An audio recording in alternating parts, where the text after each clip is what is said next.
graça para servirmos a sua presença. Eu tenho certeza que Deus tem uma palavra no nosso coração nessa noite que vai fazer a diferença na minha e na sua vida, em nome de Jesus. Está aqui na frente a dona Rabi Beret. Amém? Esse negócio aqui chama Arona Rabi. Amém? Eu não sei falar direito hebraico, mas o nome dela é Arona Rabi Het. Amém? Ou em grego ela chama Kibotos Tesdisar Tesdiques. É isso aí que eu falei para você, amém? Revela, Fala do teu irmão, dá até um arrepio falar assim. Mas é a arca da aliança, Arona Copa, amém? Mais fácil de falar. É a arca da aliança que traz para nós uma simbologia muito interessante. E eu preciso que você entenda algo nessa noite, para nós entendermos o tema desse congresso. Qual que é o tema desse congresso aqui? Alguém pode dizer para mim? Repita para mim, o tema do congresso é? Rei da Glória. Só mais uma vez, o tema do congresso é? Rei da Glória. Muito bem, nós vamos falar do Rei da Glória. Amém, queridos? Nós falamos ontem da arca, o Senhor falou conosco tremendamente sobre a sua presença, mas nós vamos da arca para o Rei da Glória. Amém? Quantos querem ouvir essa palavra? Diga glória em nome de Jesus. Glória. A primeira coisa que nós entendemos nessa arca é que ela foi feita com um propósito. Amém? Ela foi feita com uma história. Eu não quero falar da história dela agora, eu quero falar das coisas que são colocadas aqui dentro pelo Senhor. A Bíblia diz que é colocada aqui dentro as tábuas da lei, as tábuas que foram dadas a Moisés com os 10 mandamentos. Está chegando ali as tábuas da lei. Se você olhar para trás, você vai ver ali o nosso Moisés trazendo, né, as tábuas da lei. Amém? Diga seu pastor Antônio, que é o cabelinho mais branco, mas está bom que seja o pastor Luiz.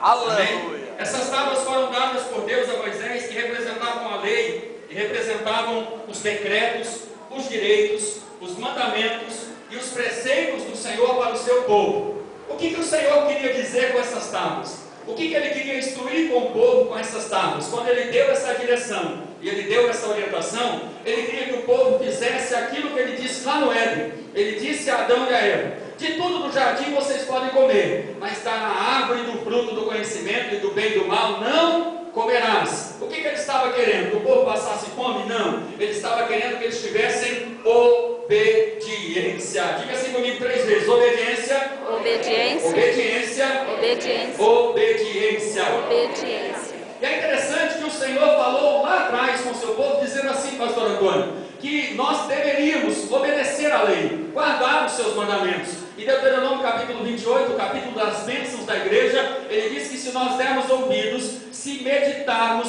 se guardarmos e praticarmos a lei, a instrução do Senhor, todas as bênçãos descritas na palavra do Senhor viria sobre nós, por consequência da obediência. Em Jeremias capítulo 31, versículo de número 33, a Bíblia diz assim: este é o concerto que eu farei com a casa de Israel, eu porei as minhas leis dentro deles, e eles serão meu povo, e eu serei o seu Deus. Você pode dizer glória a Deus por isso, querido? Glória a Deus. A Bíblia diz em 2 Coríntios capítulo 4, versículo 4, eu vou procurar ser bem rápido, porque o importante nós vamos falar daqui a pouquinho, né? Tudo é importante, mas a revelação do Rei da Glória vem daqui a pouquinho. Em 2 Coríntios capítulo 4, versículo 4, a Bíblia diz desse jeito: nos quais o Deus desse século cegou o entendimento dos incrédulos, para que não lhes resplandeça a luz do Evangelho, da glória de Cristo, que é aleluia, a imagem, que é a imagem de Deus, porque nós não pregamos a nós mesmos, mas a Cristo Jesus o Senhor, e a nós mesmos somos seus servos, por amor de Jesus, porque Deus disse: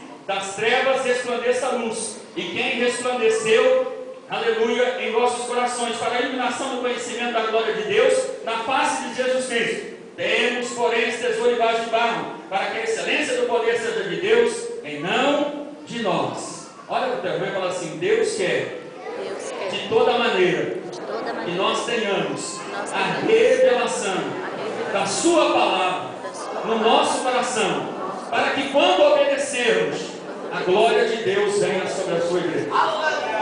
Você pode dar glória a Deus por isso, Senhor? Escute esse texto que eu vou ler para você, Romanos capítulo 10, versículo de número 4. O fim da lei é Cristo, para a justiça de todo aquele que crê. Tudo isso, toda a instrução, toda a verdade que Deus colocou por intermédio de Moisés, ela foi cumprida através de Jesus Cristo. Para quê, pastor? Que por intermédio de Jesus Cristo nós pudéssemos ter a vitória que o Senhor guardou para as nossas vidas. Olha para o teu irmão e fala assim: a sua vitória, ela só vem por intermédio de Jesus Cristo. Agora, observa comigo uma coisa, o que Deus quer fazer hoje. Abra aí 2 Coríntios capítulo 3, versículo 3, e marque essa palavra, grave ela no seu coração, insira ela, querido, na sua vida, de uma forma que você nunca mais esqueça dela, amém? 2 Coríntios capítulo 3, versículo de número 3, a Bíblia diz assim: porque já é manifesto que vós sois a carta de Cristo, ministrada por nós, e escrita não com tinta, mas com o Espírito do Deus vivo, não mais em tábuas de pedras, mas nas tábuas de carne do vosso coração.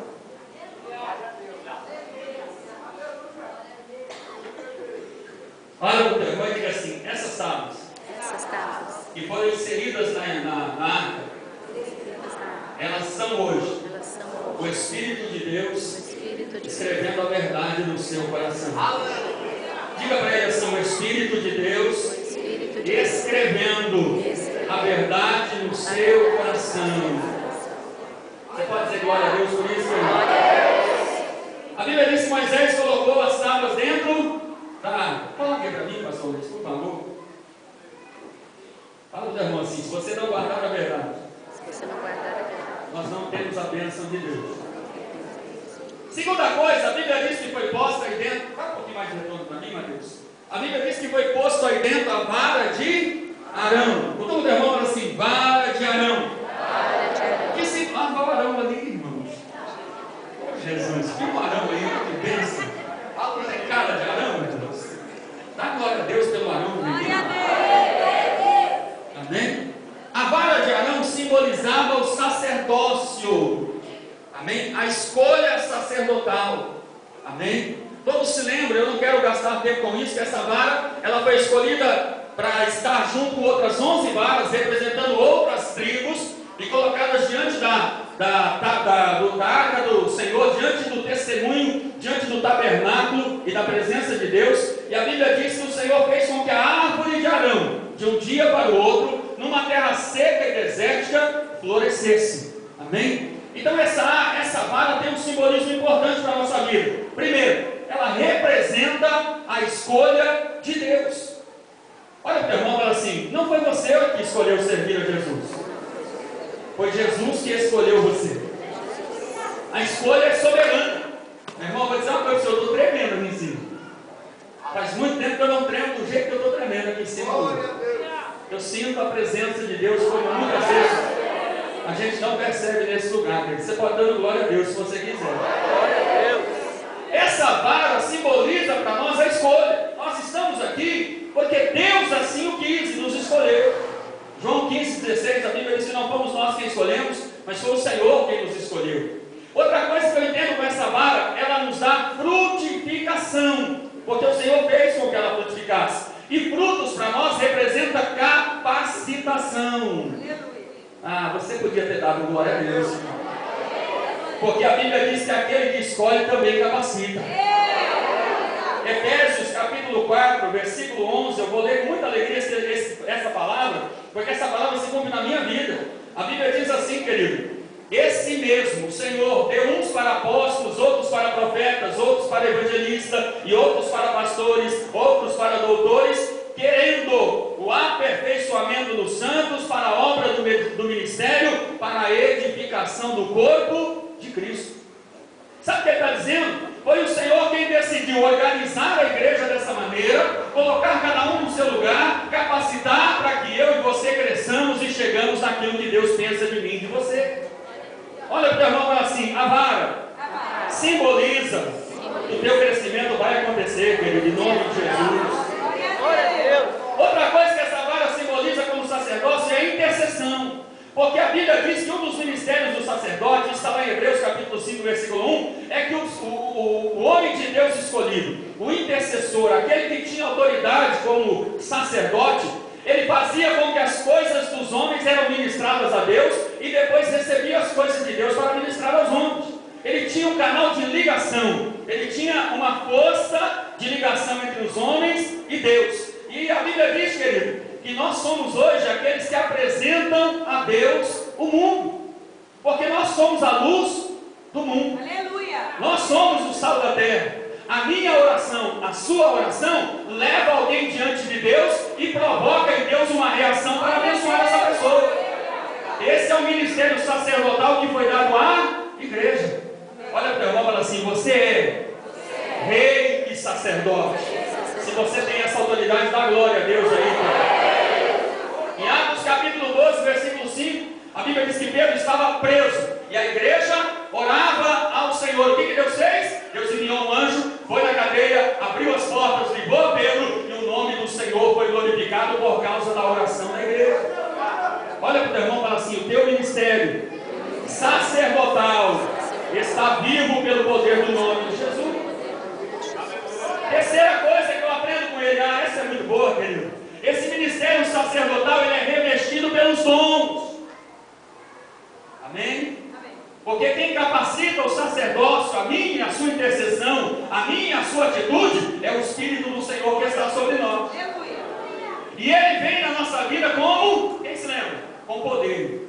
Atos capítulo 2, versículo 8, a Bíblia diz que nós seríamos revestidos, que nós seríamos tomados. Abra aí comigo, querido, Atos capítulo 2, quando há a descida do Espírito Santo, a Bíblia Sagrada diz que o Senhor enviaria o seu Espírito com um propósito definido, com um propósito declarado, com algo que já era feito no seu coração, que era promessa dita através do homem de Deus, o profeta Joel. E no capítulo 8 diz assim: como?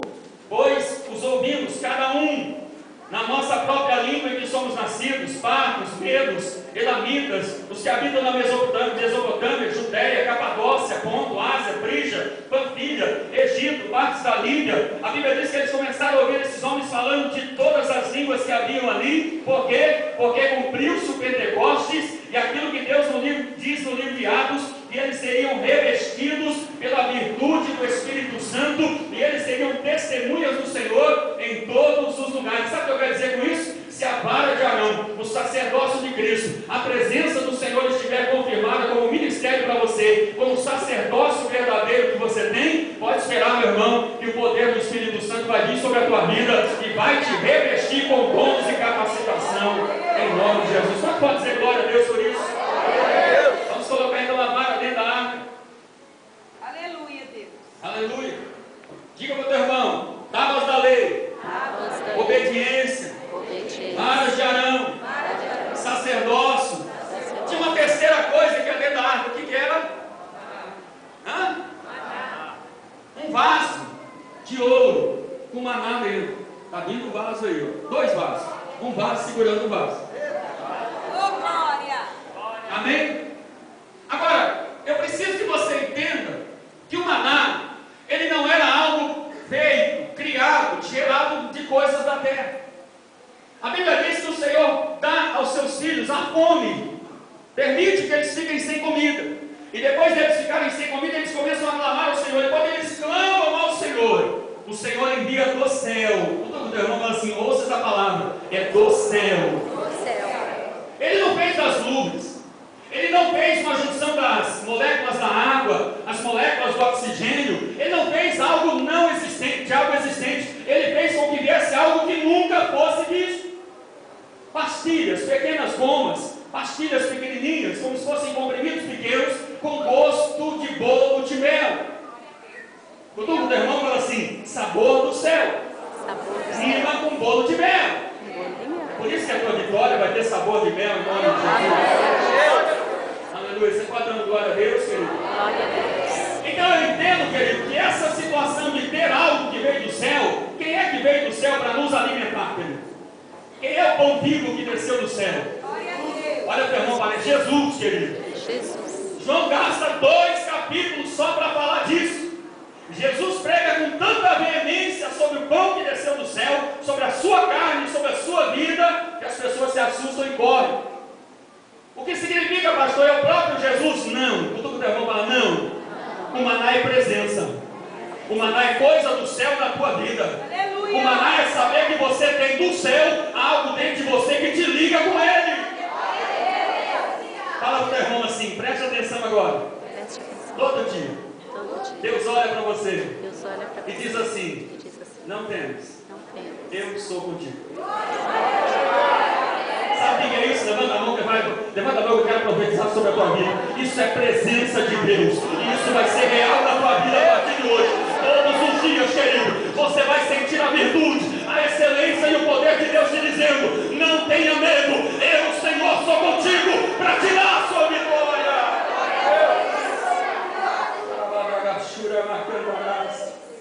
Agora eu preciso falar umas coisas aqui que é interessante. Amém?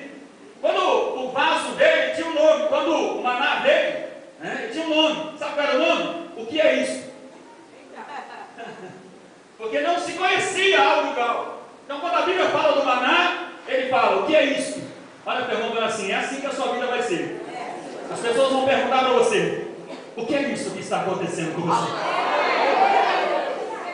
Eles vão dizer assim: era para você estar na pior, mas o que é isso que está acontecendo com você? Eles vão dizer para você assim: era para você estar prostrado, era para você ter sido morto na cova dos leões, era para você estar na vergonha, morto na fornalha de fogo. O que é isto que está acontecendo com você? Agora aprenda comigo. O Senhor instruiu-os a colocar isso num vaso. Diga da mão, vaso. De barro. De barro. Revestido de ouro. Revestido de ouro. Por quê? Olha, o irmão fala assim: porque vaso significa eu e você. Porque vaso significa eu e você. Por isso que a presença tem que estar dentro do vaso. Olha, o irmão fala assim: o vaso recebe o que vem do céu. O pão que desceu está dentro do vaso. Fala para irmão: se você tem pão aí dentro do vaso, levanta a mão e agora. Deus, dá mais um pouquinho de som para mim aqui. Escuta, querido. Preste atenção. Eu preciso que você entenda Romanos capítulo 9, versículo 21. A Bíblia diz que o Senhor, que é o oleiro, faz dois tipos de vasos. Diga comigo: dois tipos de vasos. Dois tipos de vasos. O primeiro é especial, útil, de honra. O segundo é comum, inútil e para desonra. O Senhor faz. Vamos ler, querido, Romanos. Depois de Atos, você está em Atos e gosta de ler a Bíblia. Romanos capítulo 9, versículo de número 21 diz assim: ou não tem o oleiro poder sobre o barro para da mesma massa fazer o vaso para a honra e outro para a desonra? Olha para o irmão e fala assim: eu e você somos a mesma massa. Somos a mesma. Mas qual é a nossa atitude diante de Deus? De honra ou de desonra? Ele não respondeu, querido? Sabe por quê? Porque em 2 Coríntios capítulo 4, versículo 7, tem o segredo do vaso de honra e o segredo do vaso de desonra. E eu quero ler para você. A Bíblia diz assim: temos, porém, esse tesouro em vaso de barro. Preste atenção. Paulo falando aos Coríntios: para que a excelência do poder seja de Deus e não de nós. Aleluia. Você quer ver um vaso de honra? Ele reconhece que tudo procede de Deus, vem de Deus, volta para Deus, é para a glória de Deus, serve para Deus, a sua vida serve para Deus, tudo que ele faz é para a glória de Deus. Você quer ver um vaso de desonra? Eu fiz, eu posso, eu dou um jeito, eu realizo, eu vou atrás, eu vou isso, eu vou aquilo. Eu estou com o teu irmão e falo assim: Deus não está comigo, porque o vaso de honra honra a presença do Senhor na sua vida. Não, cutuca ele e fala assim: meu irmão, se você tem a presença, por gentileza, desfaça um pouquinho e dá um glória para todo mundo saber disso. Está entendendo, querido? Tudo é para a glória de Deus. Agora eu aprendi que tem 4 tipos de vasos de barro que Israel usava. 4 tipos de vasos de barro que Israel usava. O primeiro se chamava Xeres, o segundo, Saf, o terceiro, Tut, e o quarto, Quior. Não é Quiló, é Quior. Vou repetir para você: Xeres, Saf, Tut ou Tut e Quior. Eu quero me referir a 2 deles, porque os 2 são mais importantes. Os últimos são para utensílios da cozinha, para usos comerciais, para usos cotidianos. Mas esses 2 primeiros que eu disse, o Xeres e o Saf, são interessantes. Eu vou pedir para o menino Hélio colocar um vaso aqui dentro, onde ele deve estar. Quem tem presença aí, bota a glória. Eu quero que você ouça com carinho isso. Pastor, o que é esse vaso Xeres? Ele é um vaso que cozinha qualquer coisa.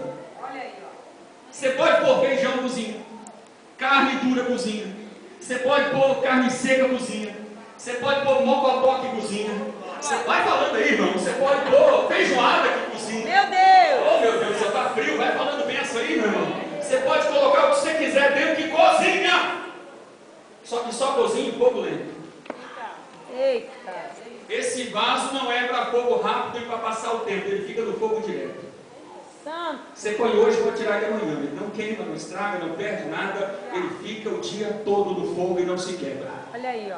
Cutuca o teu irmão, olha bem nos olhos dele e diga assim: Santo de Deus. Santo de A Deus. Bíblia diz A Bíblia que o diz. sacerdote, aquele que tem compromisso, aquele que obedece à lei, ele não deixa que a lâmpada se apague, ele não deixa com que o fogo apague. Pode ser pouquinho o dia inteiro, mas ele mantém o fogo na sua vida. Oh, aleluia! Você não precisa, meu irmão, voar daqui para lá. Você não precisa plantar piruleta, não. Mas você precisa ter fogo de Deus na tua vida. Você precisa ter fogo de Deus na tua vida. Oh, aleluia! Esse vaso, Xeres, quando o teu irmão fala Xeres, Xeres. cozinha tudo. Cozinha Sabe o que tudo. significa isso? Enfrenta qualquer situação. É. No fogo direto. Aleluia! Mas você está, irmão, toda prova vai todo fogo. O que é fogo, meu irmão? É presença de Deus. É Deus comigo. É Deus trabalhando. É Deus. Levanta a tua mão aí, querido. Que o fogo arda sobre o teu altar. Que o fogo arda sobre a sua vida. Os Glória! irmãos se enchem de fogo, mas daí a pouco. Fogo de palha. Não, Xeres. Fogo contínuo. Oh, glória! Cutuca esse irmão santo lá, diga fogo todo dia. Todo dia. De manhã, de tarde, de noite é glória. Amai, secanto, romanagasuri, micandalácia, decamanagasuri, micai. O Senhor é contigo, querido, para te sustentar na sua presença. Segundo vaso é saf. Diga comigo, saf. Esse vaso tinha uma só utilidade. Qual era? Colocar sangue para que se espargisse sobre os umbrais da porta e umbrais da janela. Opa! Olha o teu irmão e fala assim: não pode faltar fogo Não pode faltar fogo. e não pode faltar compromisso com o sangue de Jesus. Não pode faltar fogo. Porque é o sangue de Jesus que nos purifica de todo pecado. Vaso ungido que vai morar na glória, sabe? Tem que carregar o sangue do Cordeiro na sua vida. Todos os momentos da sua vida ele esparge o sangue. Sabe como é que se adorava a Deus, querido? Na tampa estava ali os querubins prostrados olhando para o outro, e o sacerdote espargia sangue. Quando ele espargia sangue, o Senhor olhava do céu e via se o sacrifício era perfeito. Se o sacrifício era perfeito, a presença de Deus se manifestava. Aleluia. Olha para esse vaso do teu lado e diga assim: você tem que ter compromisso com o sangue de Jesus, pois foi através do sangue de Jesus que você foi comprado, o preço foi pago, você foi resgatado. É por ele que você vai achar, meu irmão, o caminho da glória. Diga para ele: se você tiver compromisso com o sangue Compromisso com e estiver sempre no fogo, sempre. Deus vai te colocar no caminho de vitória em nome de Jesus. Pode Aleluia! levantar a mão e adorar o Senhor. Glória a Deus. Eu fiz todo esse esforço, como diz os irmãos aqui, para fazer uma introdução. Eita.